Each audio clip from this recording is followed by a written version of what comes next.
Good morning, gamers. My name is Greylock, and this is our daily look at gaming news. And it's a kind of a very cold day. You know, it was 60 degrees yesterday up here in the Berkshires. Now today it's freezing and windy and snowing. It's just crazy weather. And today happens to be Thursday, March 2nd, 2017, the day before the Switch launches. Now, we actually recorded the show Wednesday night on bandofgamers.net. With our pre-Switch thoughts. So if you're interested in that, head up to bandofgamers.net. It's also on iTunes and on YouTube. Now, today also happens to be National Banana Cream Pie Day, as well as National Old Stuff Day. And I love that picture right there of the yard sale. But with that said, let's take a look at what happened on March 2nd in gaming history. More specifically, what games came out. And 17 years ago on the original PlayStation, Ace Combat 3 Electrosphere came out, as well as WWF SmackDown with a big exclamation point at the end. 13 years ago, we had Ninja Gaiden come out. I like to say Garden, but it's not Garden. Ninja Gaiden came out on the Xbox 13 years ago. Wow. I have a copy of that somewhere for the original Xbox. And then, let's see. I want to skip all the Japan stuff because I don't live in Japan. Let's see. 7 years ago on the PC, PS3, and Xbox 360, one of my favorite Battlefield games of all time came out. Battlefield Bad Company 2. What a phenomenal game. Single player was fun. I thought it wasn't as lighthearted as the first one, but the multiplayer was just phenomenal. With all that destruction, it was just, what a great game. And 6 years ago, we got Beyond Good and Evil HD on the 360. And then 1 year ago, we got Clash Royale on iOS. So that's it for this day in gaming, brought to you by GameFAQs.com. Now let's go into the news. And GDC is this week, if you didn't know. And Overwatch, surprisingly, won the Game of the Year. Still a game I have not played, but it's winning all the Game of the Year, so it must be good, right? Let's see who else won something. And this story is brought to us by IGN.com. Let's see. Best Audio is Inside. Best Debut, Campo Santo. Best Design, Overwatch. Best Mobile, Pokemon Go.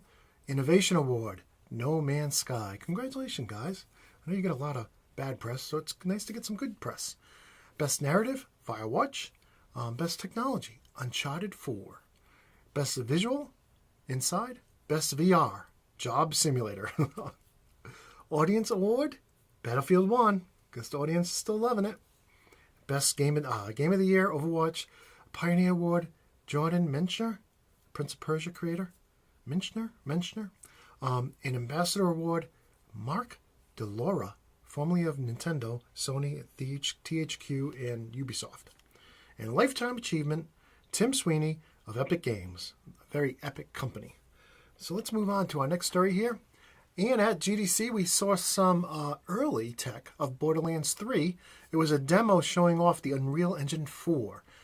Not really a gameplay demo, more of a technology demo. If you want to see that, the video's up at IGN.com. Next, we had a big announcement from Xbox.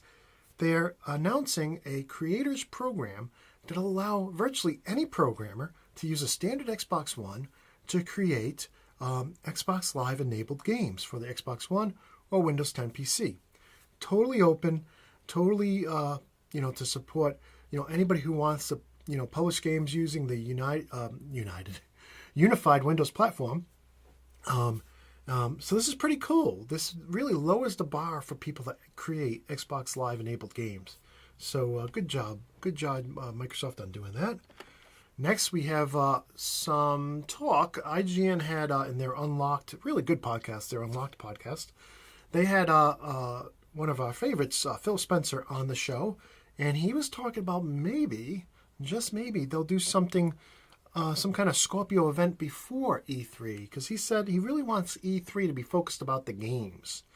So they may do some kind of hardware reveal before the week of E3. So he said he didn't have anything to announce right now, and we shouldn't get our hopes up, but that could be cool. So let's move on to the next story here, again with still at IGN.com. And here we have the PlayStation Plus March free games revealed. And let's see what we get here.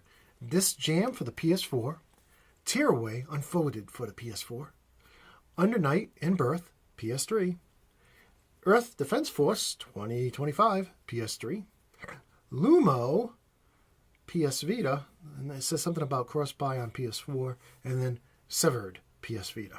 So those are all March's free games with PlayStation Plus. All right, the next story here is about the Nintendo Switch Pro controller working on a PC. Not only has somebody on YouTube found this out, IGN verified it with their own unit.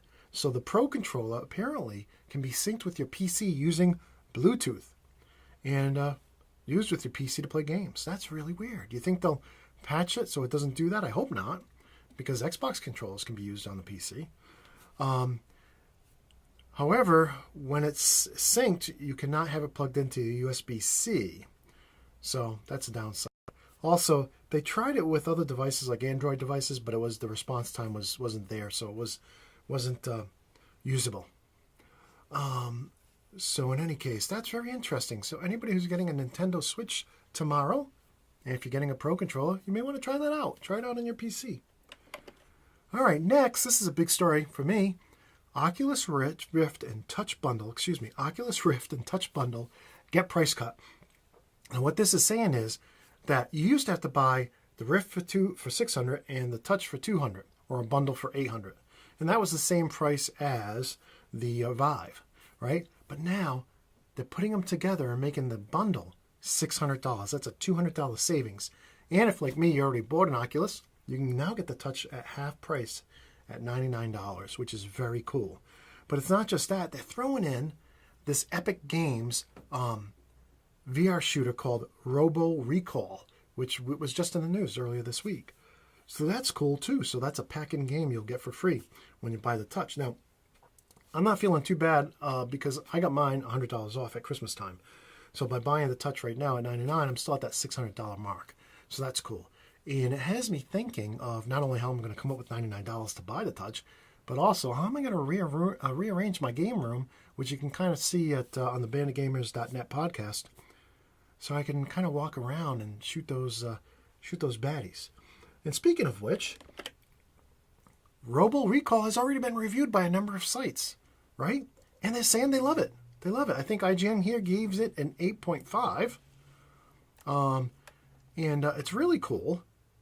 And I would suggest watching the gameplay video, the trailer for it. It looks like a fun game, so I'm excited. I'm just trying to figure out how I'm going to get a pair of Oculus Touches to try it out with.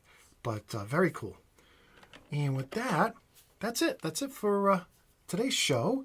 Our motto is all today's news, all the best, the top gaming news in under 10 minutes, and we've done it again. So if you've enjoyed the show, please like it and subscribe and share it with your friends. And if you want to help us make the show better, visit us over at patreon.com/goodgame. Wow, I can't speak today. Good game? patreon.com/goodgame. And here's all of our backers so far, and we want to thank them all for backing the show. And you know what? We're almost at Friday, right?